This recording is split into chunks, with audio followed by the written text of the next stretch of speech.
El siguiente programa es apto para toda la familia. No contiene escenas de sexo ni violencia. Sindicalismo. Arte. Cultura. Actualidad. Tecnología. Pedagogía. Educación. Las expresiones de vida con que se construye Colombia tienen un punto semanal de encuentro. Muy buenos días, amables televidentes. Sean ustedes bienvenidos a Encuentro, la telerrevista cultural y educativa de la Federación Colombiana de Educadores.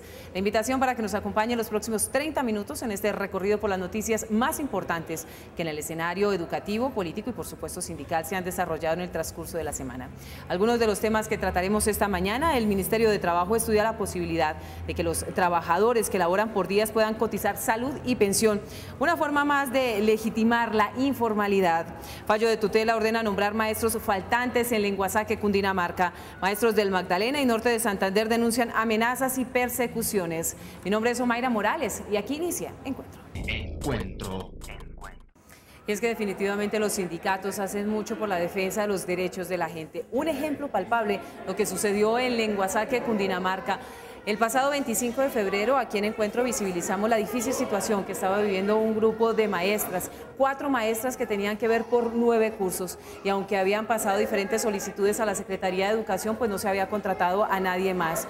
Pues gracias al trabajo del sindicato de Cundinamarca se presentó una tutela. Esta falló a favor de las maestras y ahora se deben contratar 3 educadores más. Después de revisar la documentación que demuestra que durante 2 años las profesoras Zuli Milena Moscoso, Ivonne Maritza Corredor, María Fernández y Aleida Arévalo solicitaron el nombramiento de nuevos docentes en su institución para ponerle fin a la recarga laboral a la que son sometidas, la juez 22 de Bogotá falló una tutela en su favor y sentenció que para garantizar el derecho a educación de los niños, la Secretaría debe darle trámite a la petición de las maestras. Hasta aquí la noticia es positiva. Lo malo es que ya pasaron los 10 días de plazo y no se ha acatado el fallo. Desafortunadamente, al término de los 10 días, no se había resuelto el nombramiento de los 3 maestros, lo cual obligó a hacer una reunión con el director de núcleo, el rector de la institución, y en ese sitio se logró fue determinar que la institución educativa del Carmen, a la cual corresponde la institución educativa Tivita Centro, necesitaba no solo 3 maestros, sino 6 maestros. Eso se le está exigiendo al gobierno departamental para que nombre los maestros que efectivamente hacen falta en esa entidad territorial municipal. Lo que queda claro es que el estudio que habían hecho desde las oficinas no correspondía a la verdad. Algo para destacar es que la tutela reafirma la competencia de los sindicatos de educadores para entablar este tipo de recursos jurídicos y defender el derecho a la educación de los niños y niñas de Colombia.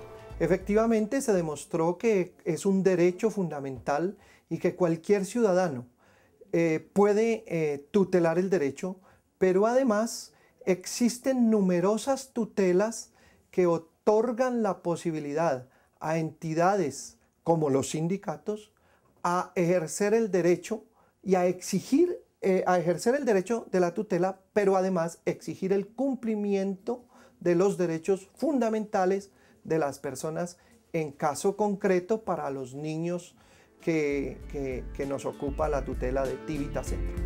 El sindicato le hará seguimiento al cumplimiento de la orden judicial y revisará que no se trasladen maestros a la zona con la excusa de que sobran, sino que se abran nuevas plazas y se garantice el número de educadores que requiere esta población.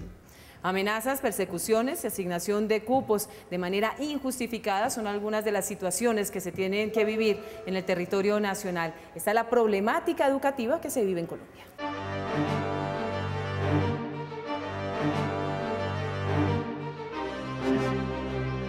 Pero nosotros queremos denunciar 2 problemáticas específicas en el departamento del Magdalena.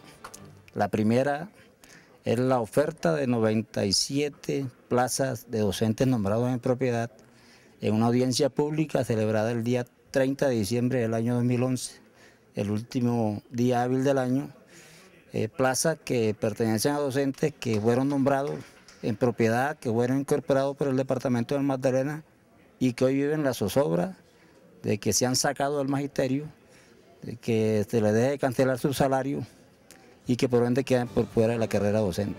El Sindicato de Maestros del Magdalena también denunció que un grupo de maestros del municipio de Zenón han sido desplazados hacia el municipio de Monpós, Bolívar, debido a fuertes amenazas en contra de su integridad. Sin embargo, las autoridades no han actuado y su vida sigue en riesgo en medio de la desidia y el silencio administrativo.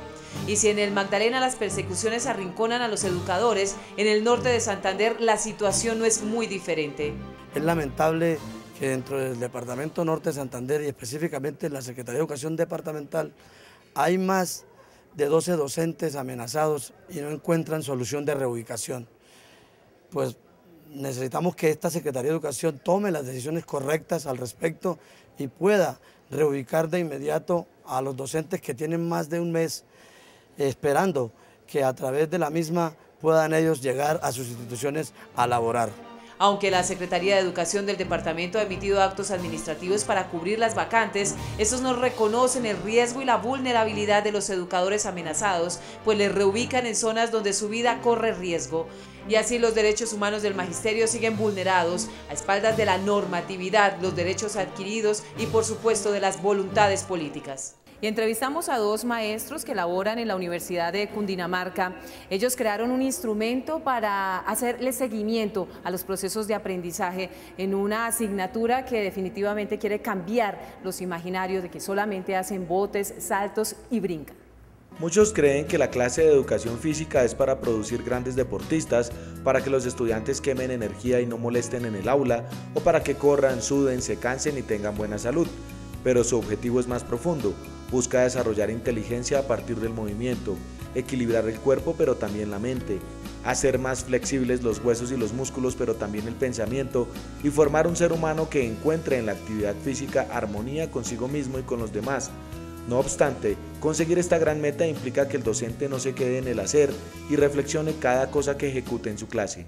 Todo ha estado encaminado a los procesos de desarrollo de lo corporal, pero también centrado en los procesos de desarrollo del deporte.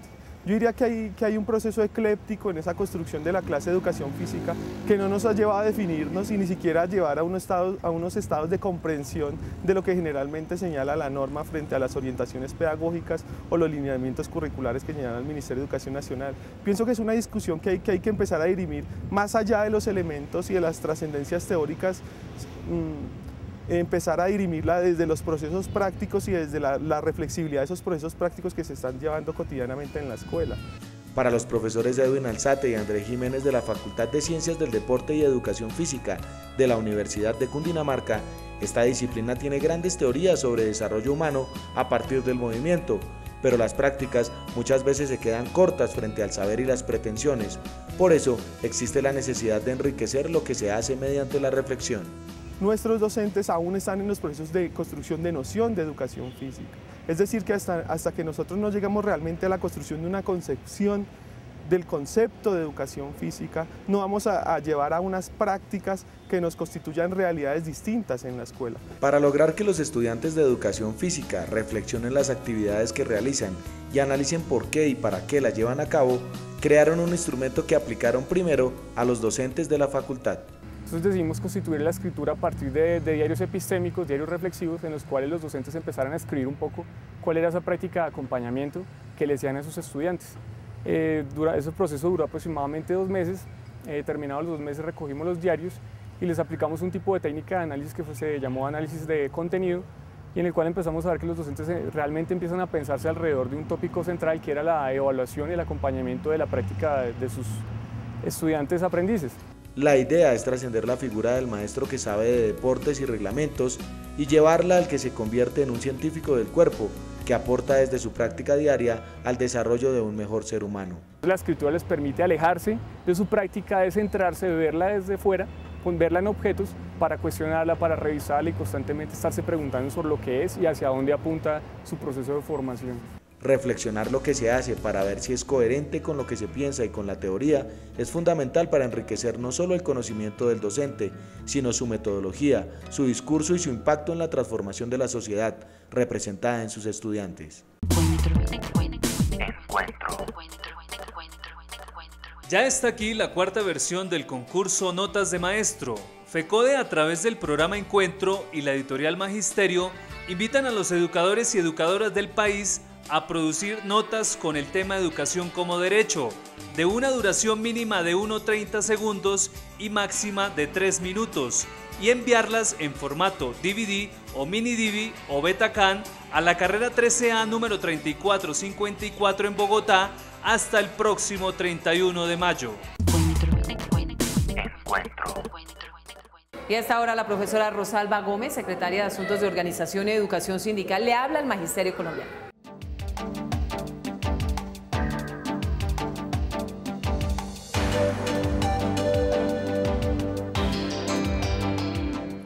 Muy buenos días. La Federación Colombiana de Educadores invita el día 25 de abril a la gran jornada de movilización.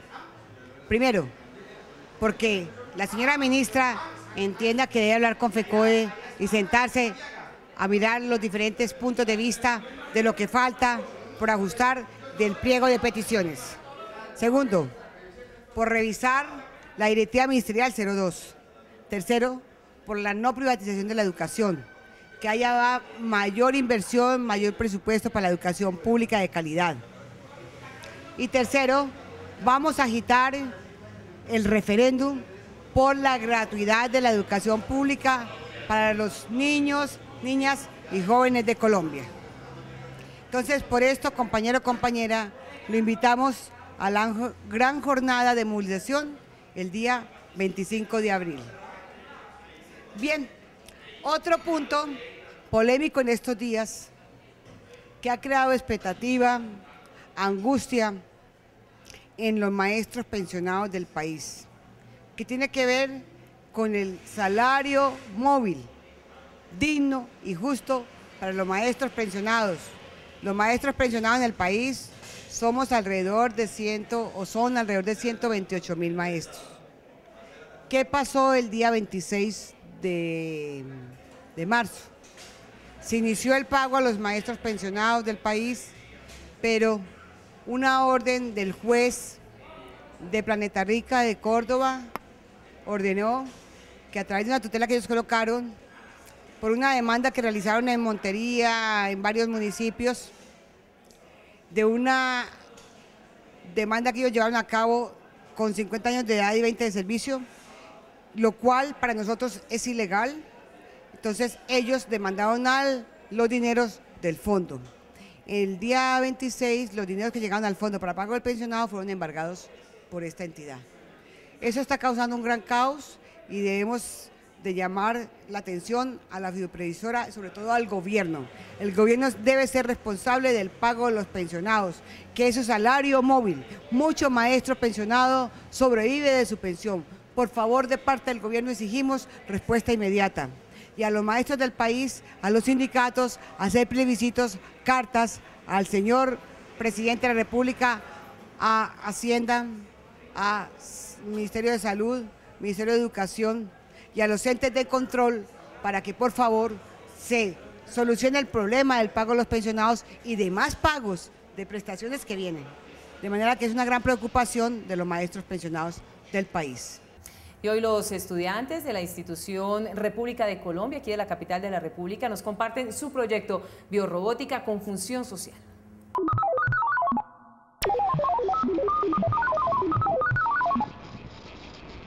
Biorobots, mascotas con función social. Club de Ciencias, Explorando por el Mundo, ciclo 2, curso tercero y cuarto de primaria. Participantes 80 estudiantes y 2 docentes. Áreas del currículo que involucra los 4 campos de pensamiento del plan de estudio institucional: científico, tecnológico, histórico, social, matemática y comunicación, arte y expresión. El objetivo del proyecto es crear, construir, programar y animar prototipos de biorobots parecidos a los seres vivos que se usan como mascotas en las familias de los niños y las niñas del Colegio República de Colombia. ¿Qué buscan con el proyecto Biorobot Mascota? Buscamos que acercar a los niños y las niñas a la robótica y que la robótica sea una herramienta que permita descubrir el talento que hay en cada uno de los niños y a partir de ahí pues empezar a diseñar también otras estrategias que permita el desarrollo de esos grandes talentos que hay en cada uno de ustedes, de los niños, de cada uno de sus compañeros.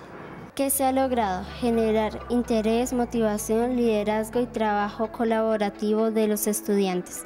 Desarrollo de la capacidad para buscar, seleccionar y usar información que ayude a resolver interrogantes que surgen en la clase. Comunicación virtual asertiva. Y trabajo en equipo en la plataforma de Scratch y Micromundos. ¿Qué fue lo que más le gustó del proyecto Biorobots Mascotas como función social? Que podíamos crear todas las mascotas que nosotros quisiéramos por Micromundos y Scratch y que podíamos usar elementos que los pueden botar a la basura y todo eso. ¿Cómo se llama su robot y cómo lo hizo? Mi robot se llama Barretón.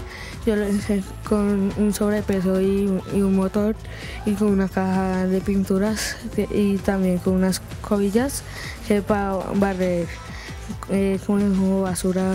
Cada biorobot mascota tiene una función social que cumplir. Por ejemplo, Felipe, tu biorobot, ¿para qué función social cumple? Para ayudar a las personas a la matemática. Laurita, tu biorobot, ¿qué función social cumple? Ayuda a las personas que son ciegos. Para ayudar al medio ambiente.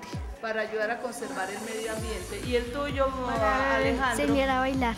El objetivo final es descubrir los talentos que hay en los estudiantes y apoyarse en la robótica para fortalecer el proyecto de aula, que tiene sentido en el camino a la excelencia. Temática que hace parte del PI del colegio y del Club de Ciencias Explorando por el Mundo. La biorobótica puede considerarse como una actividad o una disciplina que puede ser transversal en la medida que permite el desarrollo de pensamiento tanto matemático, porque para dar las primeras herramientas de la programación, pues se necesita tener un desarrollo lógico, empezar a desarrollar ciertos algoritmos matemáticos, también muy relacionado con la creatividad, con las artes, con la lectura y la escritura, dado que empezamos a recuperar historias. Y hoy queremos compartir con ustedes dos experiencias que invitan a transformar el comportamiento y a crear un mejor mundo. En la institución educativa Manuela Beltrán no solamente tienen un proyecto que ayuda a que los jóvenes, los padres de familia, en general la comunidad educativa, esté trabajando para proteger este vital líquido, sino que se genera todo un proceso de concientización a la comunidad. ¿Saben ustedes cómo llega el agua a las llaves de su casa? Primero nos comentaron acá en el colegio el proyecto que se iba a llevar a cabo. Nosotros avisamos en las casas que teníamos que hacer un proceso de reciclar el agua, de ahorrarla, ya que era una ayuda tanto para nosotros como para los demás, ya que el agua poco a poco se acaba. Nos entregaron un compromiso, yo lo comenté con mis papás, y sí estuvimos de acuerdo. Pues desde ese momento empezamos a ahorrar el agua, a reciclarla y a realizar, o sea, con el agua lluvia, a tomarla y reutilizarla. Este proyecto comenzó con toda la seriedad como un proyecto de investigación en el año 2009. Llevamos en este momento casi 4 años de proyecto. Cuando comenzamos nosotros estamos gastando más o menos en promedio 11.6 metros cúbicos por persona. Y después de todo el tiempo de la investigación llevamos en este momento 4.7 metros cúbicos. Si miramos que nuestras familias son aproximadamente 1.700 familias, el ahorro y multiplicamos por los metros cúbicos que tenemos en realidad de ahorro, significa que hemos superado los 260 millones de pesos no facturados a la empresa Acueducto Alcantarillado.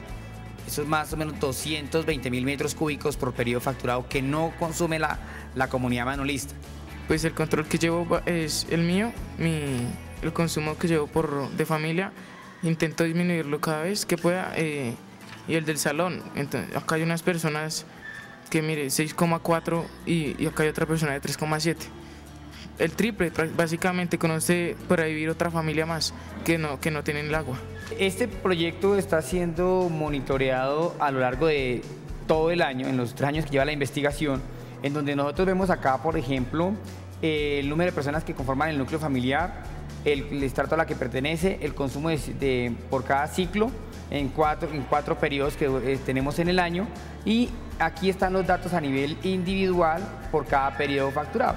Posteriormente eso llevaba a gráficas para su análisis, como se puede apreciar acá. Nosotros trabajamos con un código de colores. El código de colores simulamos un semáforo.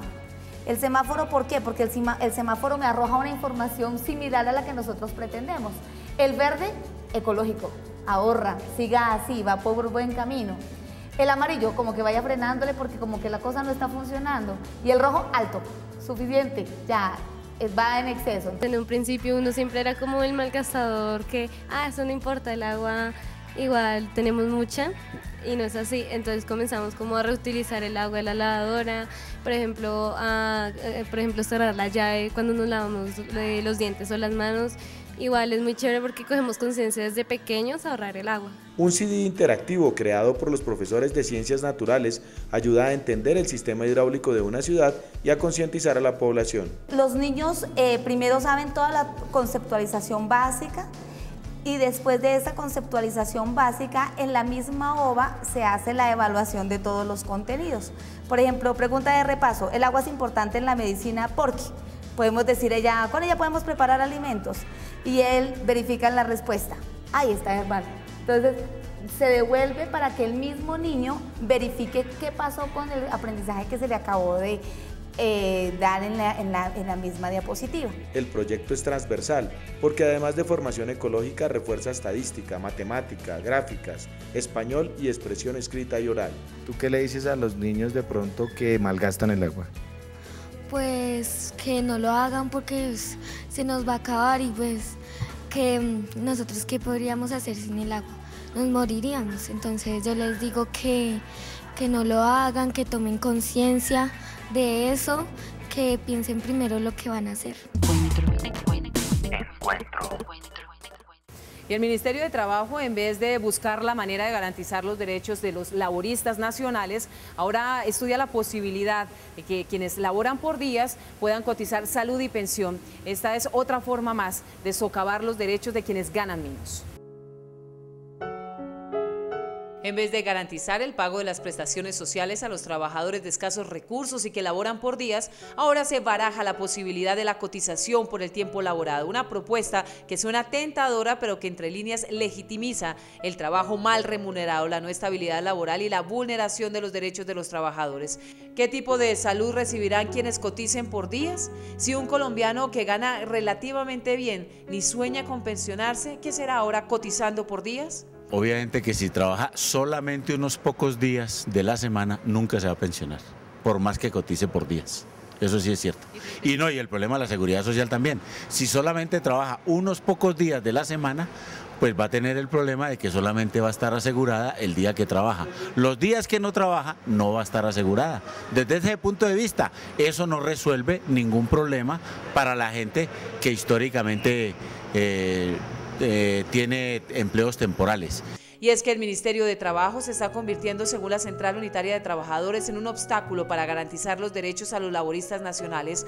Otra de las perlas a denunciar, el incumplimiento del acuerdo firmado para que se respete la negociación colectiva. El pasado 25 de mayo hicimos un acuerdo con el Gobierno Nacional, firmado por el ministro de ese momento, el ministro de Trabajo, y firmado por las 3 centrales sindicales, con el cual se establecía una nueva reglamentación y se establecía la negociación colectiva plena en el sector público.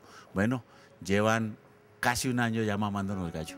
Los modelos de contratación, la tercerización, la prestación de servicios, la informalidad y el trabajo por días ya no tienen excusa para seguir llenando las arcas de los comerciantes de la salud y de las pensiones en Colombia.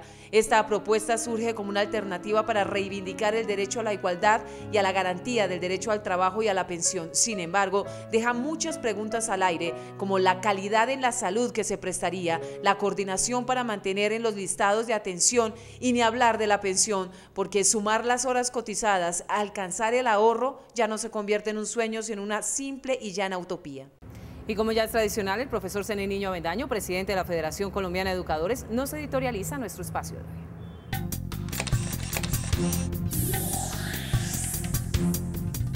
Compañeras y compañeros, buenos días. Esta Semana Santa que transcurre se ha convertido en calvario para los maestros de Colombia. Veamos por qué. Los maestros pensionados no han podido percibir su mesada por culpa de unos embargos a las cuentas de la fiduprevisora con la cual se tenía que pagar la nómina del magisterio pensionado. Esto derivado de unos embargos que hicieron los jueces de Colombia a las cuentas de la fiduprevisora y por lo tanto le estamos exigiendo al gobierno nacional que cumpla con sus obligaciones e impida que los recursos de las pensiones sean embargados. Pero tampoco los maestros van a recibir los intereses a las cesantías por culpa de los embargos. Además, para completar este cuadro, el gobierno se ha dado a la tarea de desconocer los acuerdos y derechos del magisterio colombiano a través de la expedición de directivas como la 02, mediante la cual se incrementa la asignación académica de los maestros de secundaria en las instituciones educativas donde hay más de una jornada escolar. Eso con el propósito de hacer sobrar 18.000 educadores en Colombia.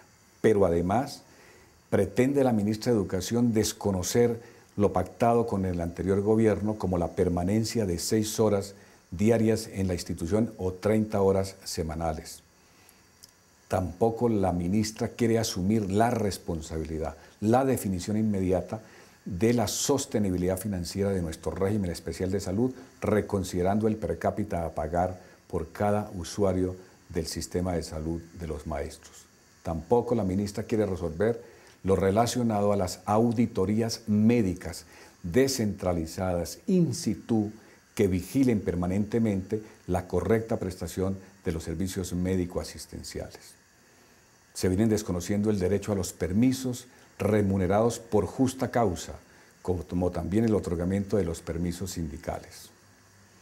Definitivamente a la ministra de Educación le está quedando grande resolver los problemas de la educación y de los maestros en Colombia. El pasado martes realizamos una reunión de más de 4 horas con los representantes de las comunidades educativas y autoridades administrativas de Casanare y con el Comité Ejecutivo de la Federación. Ni a Casanare ni a los maestros de Colombia se le ha resuelto la crisis en que estamos. En Casanare faltan más de 850 administrativos. Están completamente abandonadas a su suerte las instituciones educativas y esto no le preocupa al gobierno nacional.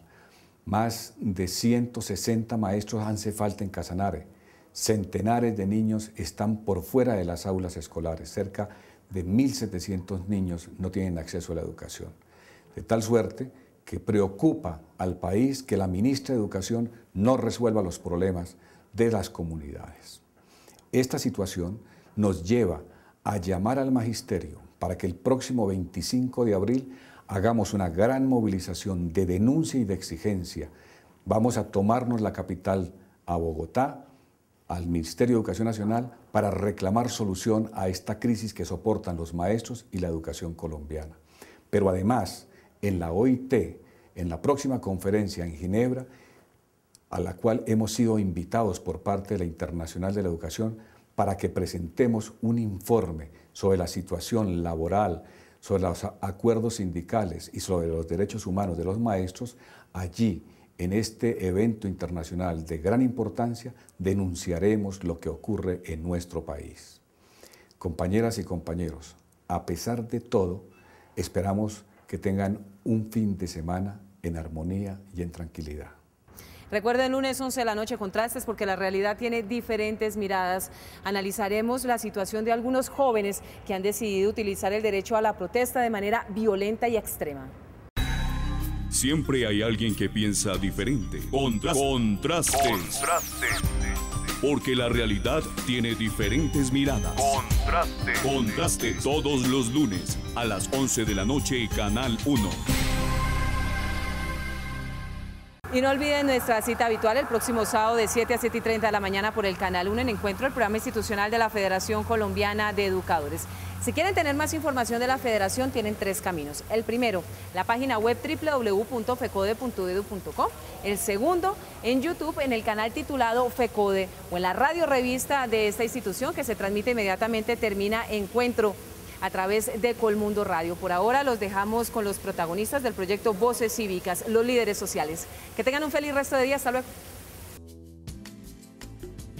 Y lo vengo haciendo de buscar una sensibilización entre la raza humana, porque existe una sola raza humana y diferentes etnias, y de que logremos estas diferentes etnias entender que somos una sola raza